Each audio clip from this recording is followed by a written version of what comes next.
remember back when me and Tim was good friends, that is, back before we got into our little struggle, we used to have this little place that we used to go and visit all the time. Anyway, there's stories about how we found that little place. We was just walking when we found this place and put our stuff down, and we said, hey, this looks like a pretty good place. And I says, it sure does. We might even be able to camp here. Anyway, we were just sitting there and deciding, hey, we can build a fire right here. And I says, well, that sounds great, but we's gonna need some wood.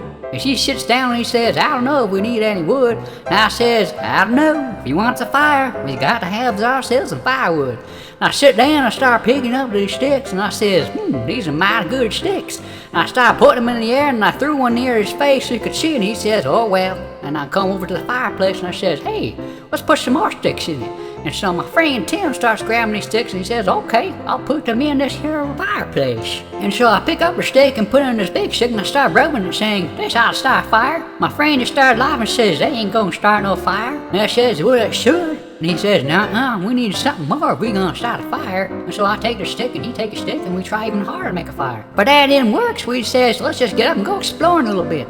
So we start walking down this trail and then we looked ahead of us and we saw this wonderful forest. And then we looked past the forest and we saw these wonderful hills. And he says, come look at these hills. And I started looking, I says, this is absolutely wonderful. And he turns to me and says, this is a special place. Why don't we make this our special place? And I says, that sounds fantastic. And then I tripped for no reason and it kind of hurt. And so Tim goes over to where I was and says, you're kind of silly, ain't no place to trip. And whoa, and he trips too. And I don't really know why. And I get up and I says, I didn't see what I tripped over. And I says, what the? This is a little rock. This is what I tripped on. And he says, he didn't trip on that rock. And I said, I sure did. And he says, okay, well, we just kind of still. And he says, okay, well, this don't really matter anyway. So we look up into the sky and we says, my, that sure is beautiful. We walk on past it and we says, yep, this is our place. And we keep on looking and we says, my, this is mighty nice. We take off our hats for a moment of silence.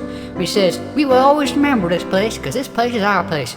And this is where we felt a little bit of our little heaven. And he says, this is fantastic. And okay, and I says, let's go back and let's make ourselves a fire because it's getting kind of cold now. Because you know how them hills are always getting cold. So after we sat down, we looked at the fireplace and I moved some rock and says, wow, this would be a great place for a fire. And I says, I could put my hands like this, to keep us warm. And he says, well, it should keep us warm, but you didn't make no fire. And I says, well, you were supposed to make the fire. And he says, no, you were supposed to make me fire. And we got kind of mad and we started talking about the fire and we got up and we says, well, this ain't my fault, this is your fault. And I says, well, I was just stretching. And he says, you're not stretching, you're just getting ready to get in fire with me. And I says, no, I ain't. I'm just getting up to stretch. And he says, oh yeah? Well, there ain't no fire and I'm getting kind of cold. And I says, well, it's not my fault there ain't no fire. I said, oh, and he starts pushing me. And I said, no, I'm gonna push you. And he says, nuh-uh. And he punches me on the gun. And I punches me in the gun. And he punches me in the gun. And I go over to hit him in the face. And he says, no, please don't do it. And I says, well, I got to. You ain't making no fire. And he says, well, it ain't my fault you ain't making no fire. And he goes over and starts pushing me in the ground. And I push him in the ground. And then suddenly I get struck by a rain of bolt lightning. It doesn't really make any sense. And then he kind of laughs and says, that was kind of silly. And I says, that wasn't silly. I got struck by lightning. So I wound up my arm and get ready to punch him right in the face. And we both go flying on the ground. And then I get myself back up and I says, oh, you're not going to say that to me again. And I go over and I find that pickaxe and I pick up the pickaxe and he picks up a rock and I says,